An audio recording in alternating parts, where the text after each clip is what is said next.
Okay, hello and welcome to the Parsha class. Parsha Ki Tavo 5784. It starts with, of all things, starts with the mitzvah of Bikurim, of giving the first fruits. The farmers of Israel had an obligation whenever a first fruit had grown in their field to bring these fruits to Israel. There's a whole process and procession and everything else. Meanwhile, let's just look at the verses here, chapter 26, verses 1 through 3. Ki Tavo Class Hashem Elokecha noten lecha nachala l'rishta v'yishavta ba. When you come to the land, that's what Parsha begins with. Ki Tavo, when you enter the land, that Hashem your God is going to give you as an inheritance, and you will settle in it. Only at that point, you will take from the first fruits of all the fruits of the earth, from the land of the Hashem is giving you. V'samta batene v'halachta el hamakom asher yivchar Hashem elokecha sheken shemo sham. And you're going to then put it in a basket and bring it to the place that Hashem has chosen. In other words, Yerushalayim, but Yerushalayim isn't named in the Torah, as we've spoken about that before. Uvata el hakohen is going to be brought. You bring it to the kohen. Asher yeh bayamim hahem. That's going to be in your day, as opposed to, I don't know. We've talked about that in previous years. How that's it's a strange phrase. Does it imply you might want to bring it to another Kohen who's not there, who didn't exist anymore, or didn't exist yet?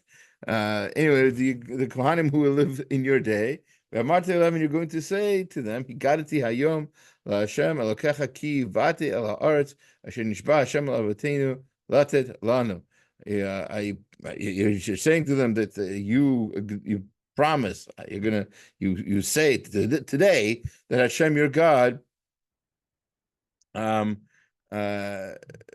gave you this thing that you received after you came to the land, that Hashem swore to give to your forefathers. Abraham, Yitzhak, and Yaakov all had promises that their descendants, that would be us, are going to have the land of Israel. And now that we do, we have to do these things. Now, see if I can make that a little bit larger. It's easier for you to read. Not the best copy. I apologize. That's on me right there. This is from the Call of the Torah by Rav Eliyahu Munk. And he writes, Rambam states that the motivation underlying the mitzvah of bringing the first fruit to the Kohen is that in observing this mitzvah, man becomes accustomed to acting generously and learns to limit his desire for property. So that's one thing. So that's from the Rambam anyway, for the way he explains the purpose of mitzvot. They're all pedagogical in nature. They all teach a lesson. So what's the lesson in bringing the first fruits? It's to show you that you don't have to eat everything you have. Even the first of what you had, you give to Hashem. All right, so that's one thing. By making the specified declaration that is going to be mentioned later on in the Torah, a person feels humbled, for he brings the basket of the first fruit upon his shoulders and proclaims Hashem's kindness and goodness. You have to basically say, Hashem gave me this. I'm a farmer. I know what I'm doing. I'm the best that there is. I use the perfect kind of fertilizer and the right amount of water. No. Doesn't matter how great of a farmer you are. When it comes down to it, you have to acknowledge the fact that it all comes from Hashem. Also, from the ceremony, we learned that when serving Hashem, it is essential to remember the times of trouble. So that's a third lesson. So one lesson, again, from the Rambam, is the lesson that we should sort of limit our intake. We don't have to eat everything we see. We don't have to have a seafood diet. You see it and you eat it. Another lesson is that we're humbly acknowledging that we don't get everything from our own strength and power. That's that everything comes from Hashem. And a third thing is that it's important to remember that even in good times, there were bad times, there were difficulties. This idea is expressed in the Torah several times, as for example, and you shall remember that you were a slave. The reason that tragic events are to be remembered is to help us avoid the dangers of pride that often occurs in good times. Aha, I've got my harvest coming in. Everything's good. It's beautiful. Hold on. Relax. Not everything is great quite yet.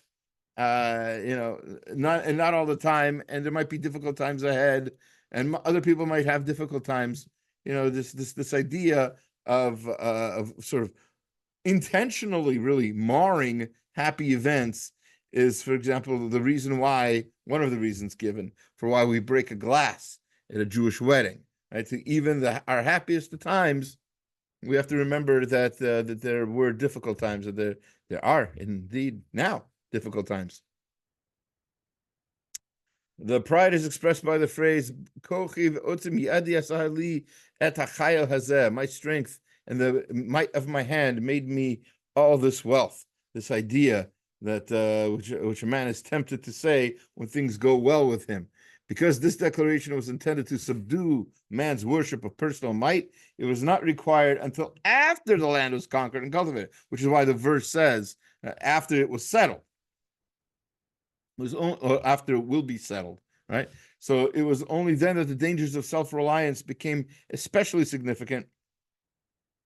When one says the words, he brought us to this place and he gave us this land, a land flowing with milk and honey, and again, the first fruits of the ground that you gave me, he unmistakingly denies man's power and replaces it with the sole power of Hashem. As far back as biblical times, man had a special craving for the first fruit. The Jews expected to control his instincts and limit his desires by offering these special fruits to Hashem, the master of the world. That's according to Akedat Yitzchak, but again, that's very similar to what the Rambam wrote.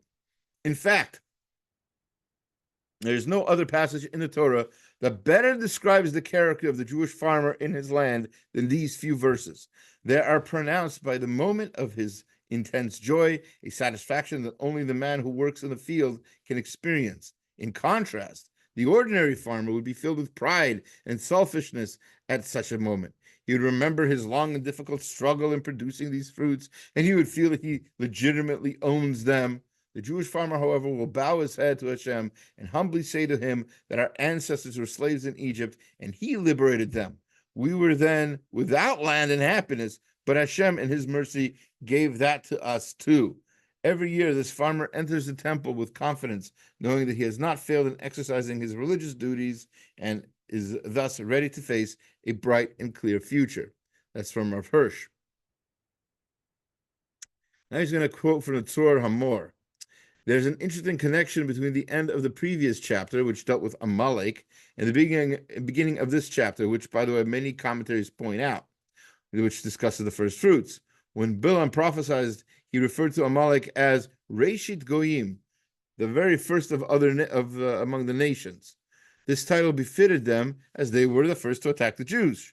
They were the first to attack the Jewish people, and they were the first nation to be entirely exterminated once the land of Israel was conquered. It is therefore appropriate that in order to balance the evil of Amalek, which is the first in one sense, the Jews bring a donation and offer thanks to Hashem from the first produce. So with that good of the first produce sort of counterbalances the evil of Amalek. Okay. We are going to go on. There's a lot to cover, and we just only the beginning is really about the first fruits. Then it talks about this interesting incident of the Jewish people gathering at Har Eval and Har Grizim, these two mountains. One was for blessing and one was for curse, and the Jewish people split up in halves, and the Kohanim and Leviim between the mountains would read them certain blessings and certain curses, and they both had to say amen to those blessings and curses. So and then they were supposed to then set up a stone in that area. And it's as it says in the verse 27, 4, Chav Zayin Pasuk Daled.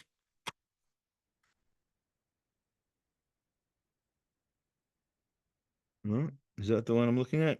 One moment.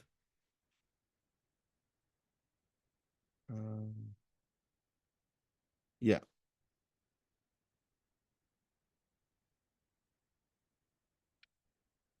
Where's sorry.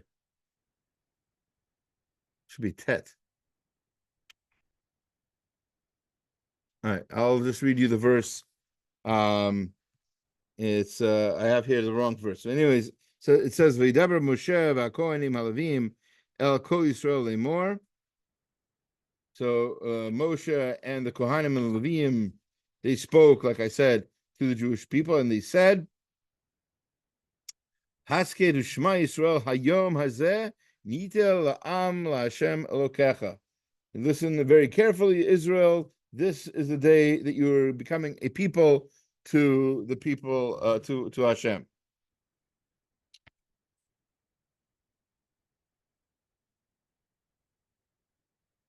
Moment. Give me one quick moment. I can fix this. I think I can fix this live. Want to see this? Want to see how this works live? Yeah, we're about to see. Here we go. We're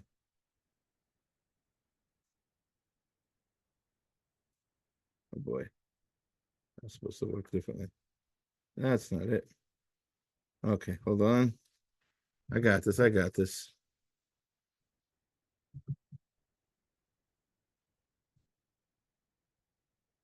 Here we go. Here we go. We're gonna use a source. We're looking for Rashi on Deuteronomy. All right, Rashi on Deuteronomy 27 9er. All right, Hayom. So we're looking for 2. They did it. That 2. Add that source. Beautiful. Might as well add the correct pasuk now that we're here. Sorry. We don't usually do this live while we're recording and everything, but maybe we can all learn a lesson in preparation here. It's okay to be prepared. Okay. And then we what that means, by the way, is that we don't need that. Oops. Bring that back. All right. Baruch Hashem. All right. So did I do that again? That's so funny. All right. So let's get okay. Baruch Hashem. All right. Here we go. So so here's our verse. Hashem and the Kohanim, the Leviim, they spoke to the people and they said that today you're becoming a people to Hashem. So many of the commentaries wonder, what does it mean, Hayom, today you're becoming a people?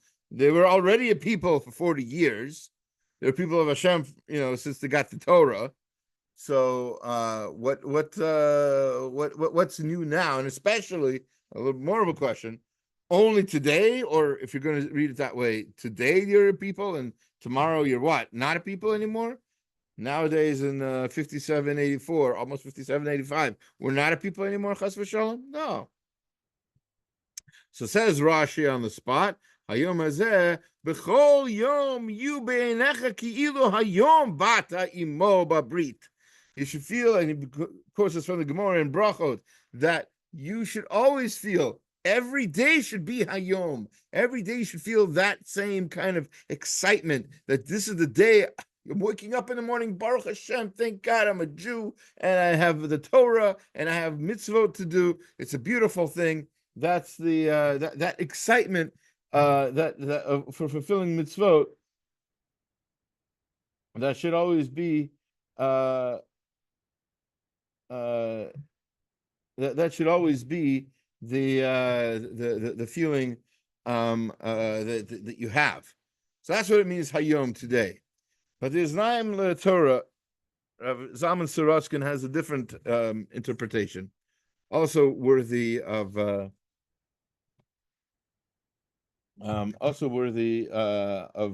note here.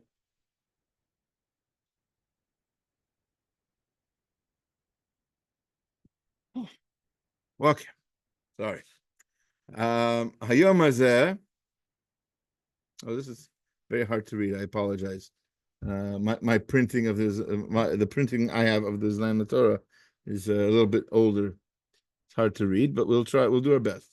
Hayom hazeh tachrit breach naid hachra mala ratzon gamur lishmor et hakim mishpatei Torah. So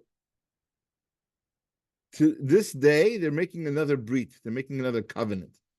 This is the covenant. This is the promise that Hashem is making to the Jewish people, that He'll be rewarding them and punishing them based on their behavior, and the Jewish people are similarly agreeing to this covenant and agreeing to be Hashem's people.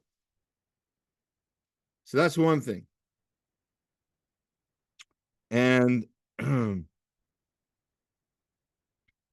the problem is Niyita la'am, and that they're going to be this nation. Ki Beit Yisrael mufurazim ufuradim beinem lebein atzmam. We Jewish people, unfortunately, because of our many exiles, we're no longer united.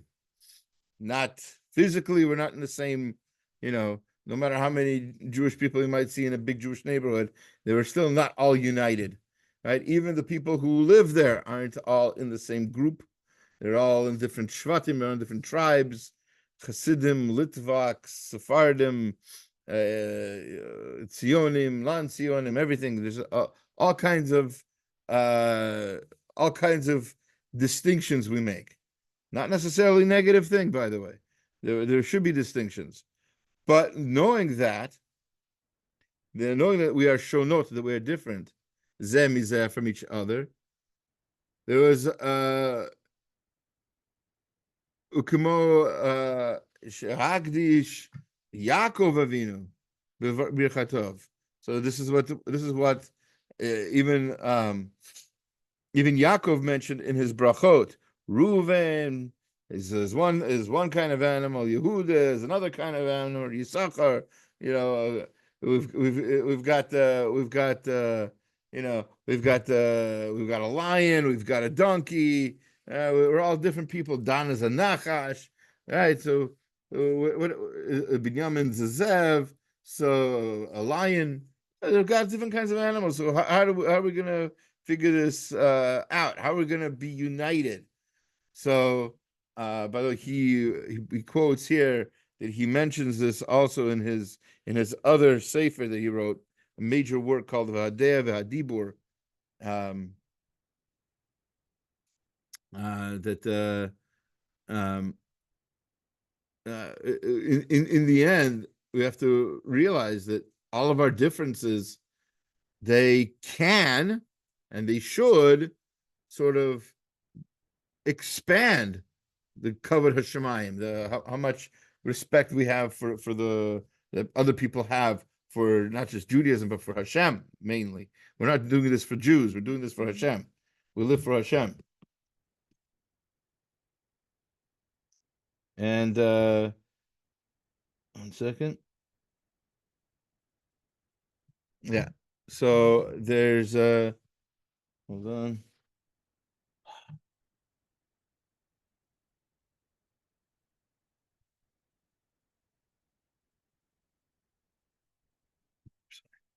Very sorry. All right. So we have to realize that our job in this world is to expand kavod shamayim, and the fact that we're so distinct and different. So we have to understand that it's not necessarily a bad thing, but it is potentially hazardous. When you have so many differences, there's almost nothing that could unite us. This is what Yaakov Avinu was afraid of. Saratskin writes,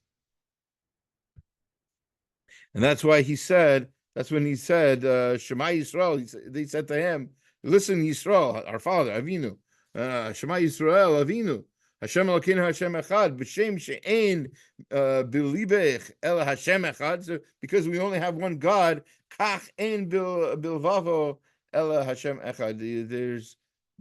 we should only have once we realize that there's one God and we have one purpose. So yes, we have different jobs, but we're all building the same house, right? You think about a contractor and a plumber and electrician and woodworker and all these different, they could have nothing to do with each other, but you hire them all to build a house together.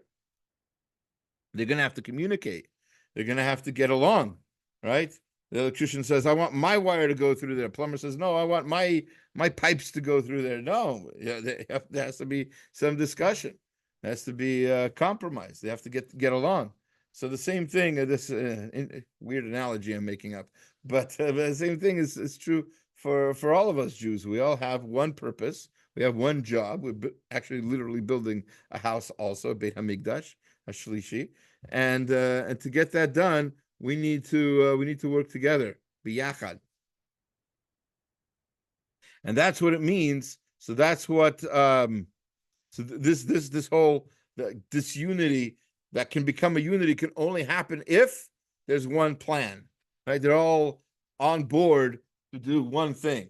And that's what he says here. Hashem v'zeh amar Moshe bayom that day shenichrat habrit ba'arvot Moav hayom hazeh nita la'am. Today you're becoming a nation.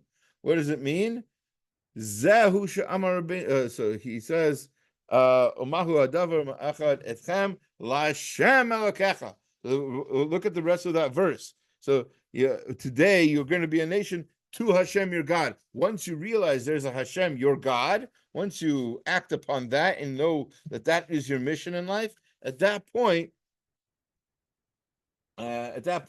you'll be able to unify under the banner of Hashem Echad. And that's he writes, just so you know, just so you don't think that this is the an original thought of the Aznaim LaTorah, although obviously it's his original way of saying it. Zechu she'amar Rabbeinu Saadia Gaon. This is what Rabbeinu Saadia Gaon said: Ein umotenu uma ele beTorah hakadosha. We do not have a nation without the Torah. There's no such thing as a Jewish people without Torah. And the more people who realize and recognize that, the more unified the Jewish people will be. Okay.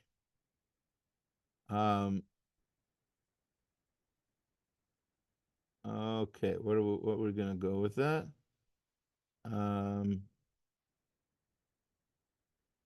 We'll do that another year. I'm still debating whether I want to go in that direction. Let's learn one last thing here today. Let's learn a beautiful sforno, and with the commentary of the Tam Vidat of Moshe Sternbach Shlita. All right. Says towards the end of the Torah, first of all, the end of the Torah, but also in the curses. See, this parsha is famous for the tochacha, a certain series of curses, the second of the ones that are in the Torah. Now, the rabbis established, thanks to actually back to Ezra, the scribe, Ezra made a rule that the Torah should be read weekly, but more importantly, a particular part of the Torah should be read at certain times. There's a tochacha, there's two of them, and they have to be read the penultimate, the Shabbat before the particular holiday. So the Shabbat before Shavuot, we read the tochacha that's found in Vayikra, Sefer Vayikra, and then the Shabbat before Rosh Hashanah, which is this Shabbat, we have a special mitzvah to kana from the time of Ezra that we can fulfill by coming to shul. We'll hear the tochacha that's supposed to be read in preparation for Rosh Hashanah. Next week, by the way, is the last Shabbat of the year, right? Scary thought. 5784 goes out with the last Shabbat next week. So this is the penultimate Shabbat of this coming Shabbat is the penultimate of the year. All right. So that being said, the verse um, right before the actual curses go into the tochacha goes into full steam. It says, "Lo tasur b'kol divarim asher anochi mitzaveh etchem hayom." Don't transgress against any of the words that I tell you today. Yamin is small, to the left or to the right or to the left. Alechat acharei Elohim acharim. It should be a hey over there, not a kuf. Safari got that one wrong. That's okay. Not to follow after other gods, la'avdam, to worship them. So Sforno says, so what does this mean? Mm-hmm. Right. Shelo yeshnu et mitzvot hakel itbarach bifrat inyan hamishpat. You should not change any of the laws of Hashem for judgment. In other words, the we know, we look around, we can see other societies where this happens.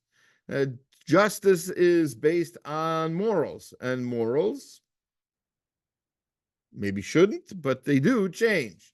They're different for different people at different times, different things that we consider disgusting or immoral or awful, 10 years ago are common everyday occurrences now, celebrated. They have a flag or whatever, right? So justice seems to be able to be changed. It says this for that's what the Torah is telling you here. You can't change it based on your idea of what's justice. You have to go with the Torah on this one. Lo yamiru et shar mitzvot manhige hedyot mitzvot anashim melumda kol shekain kiyeshu kishiyasu zel chvod kadmonim shenenigu otam b'minhagim lo lekavod konam v'lo lishma mitzvotav.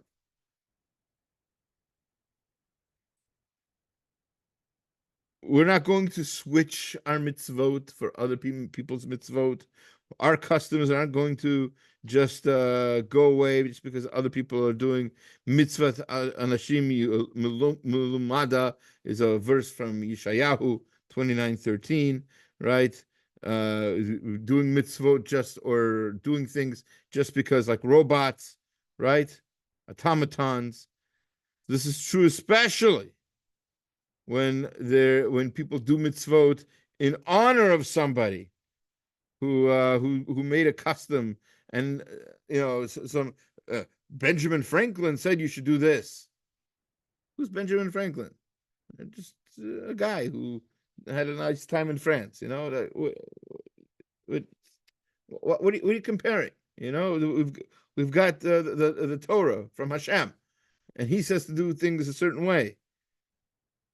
So that's how people don't understand. People always, how do we, Avodah Zarah is such a strange thing. Why do they worship those statues?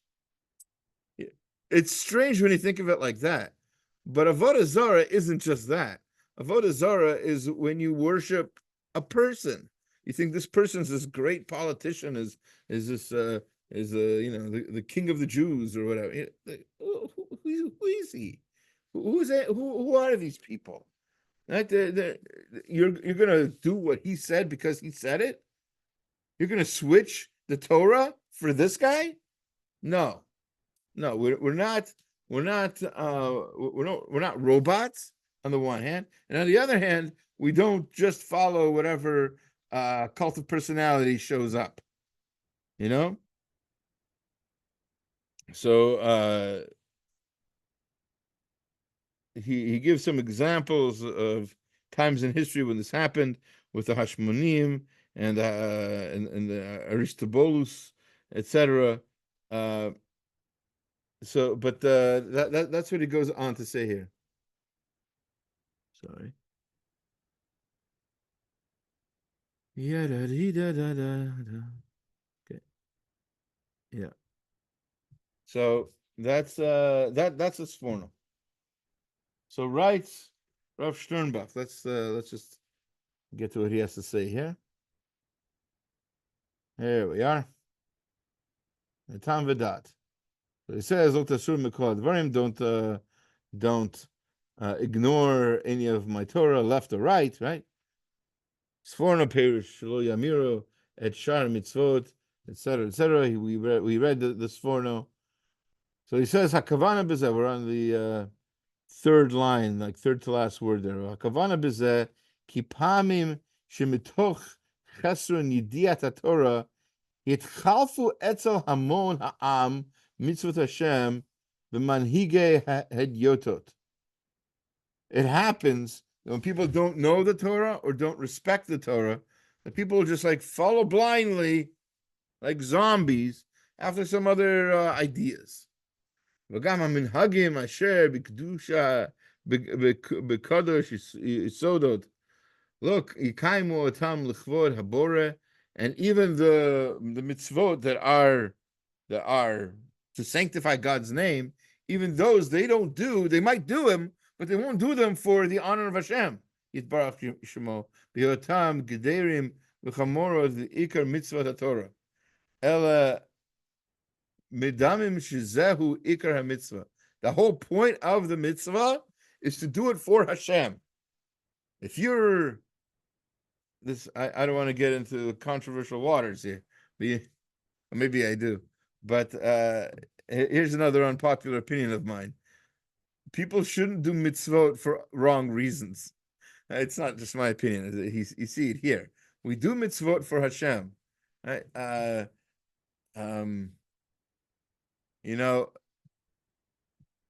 We should do mitzvot that other people can't do, especially if they're hostages or if they're soldiers and they can't do certain mitzvot. We can daven for them. We can pray for them, but we don't do mitzvot for them. There's not a single mitzvah you can do for them. You can say you can again, it's a tefillah. It's a part of a prayer. You can say that in the merit of my doing this mitzvah for you, HaKadosh Baruch Hu. In that merit, it should be a merit for such and such a person or something like that. That would be fine, but that's not.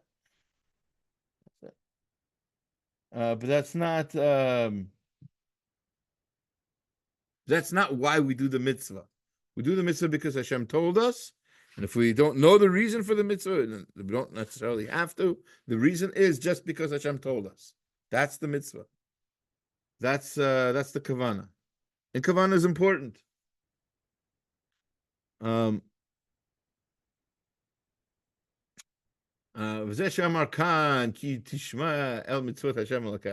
You should listen to the mitzvot of Hashem Elokecha. Ki sheyishma ha'adam el hamitzvah shehi limud haTorah. Listening to the mitzvah means learning Torah. There's a repeated theme here. I don't know if you noticed, all the way back from when we saw the Aznaim LaTorah to here. It's important to know that learning Torah is a mitzvah in and of itself. In and of itself. Especially if the Torah teaches you how to act and gives you mitzvot to do, things that you have to perform. But even if it didn't, just learning Torah for in and of itself would be a mitzvah alone. Shehi limud Torah ha'inyan be'halichutah. It is what teaches us how to do things. Oh, az lishmor la'asot hayeh yihyeh biyado la'asot v'kamet et hamitzvot v'af lishamram begeder umechitza saviv shehem misayigim gzera l'chol yefartzu ba pritzut. So all of the mitzvot give you something. Some mitzvot guard you from bad behaviors. Other mitzvot guard other mitzvot. V'lo tasur mikol hadvarim, and it keeps you from doing all the wrong things. She'im yavchin bein hamitzvah levein haminhagim, and you need to know. By the way, sometimes you need to know the difference between a mitzvah and a minhag, what level something is, because some things can be, not so serious. Somebody recently asked me. I got a text. Surprise, surprise. And the question was, do somebody new to Judaism, new to religiosity, and says, do we really eat the fish head on Rosh Hashanah? Do we really? Yes, we really. Do we have to? No. It's a minhag. It's a custom. It's a beautiful custom. Has a lot of symbolism. You don't. But if it's disgusting to you, lo tishaktsu, right? You don't want to be bal tishaktsu. You don't know. You don't want to eat something that's completely repulsive to you. That's going to make you throw up. So don't eat it. But otherwise, yeah. Can you? Gummy fish. That doesn't mean anything. Okay, but real fish head, like the head of a fish. Yeah. So with the omega-3s and everything, right? So some people like it, some people don't. If you don't like it, then don't do it. But don't but don't we don't. It shouldn't be a reason to mock, or to lower the value of the ancient custom. She'im yavkin bein hamitzvah levein haminhagim, va'az lo yasher mikol hadvarim atzmam. Nothing should be. You shouldn't on your own decide what mitzvah to do and what mitzvah not to do. If you have any questions, if you should seek guidance, there's definitely Baruch Hashem plenty of that. If not your personal community rabbi, I'm sure other people are around who can help answer these questions. Okay. Either way, there's a lot more in the parsha. I didn't really have as much time to prepare as I usually would, so it's not a full hour. I apologize. It's almost half an hour, but it's something, and it's definitely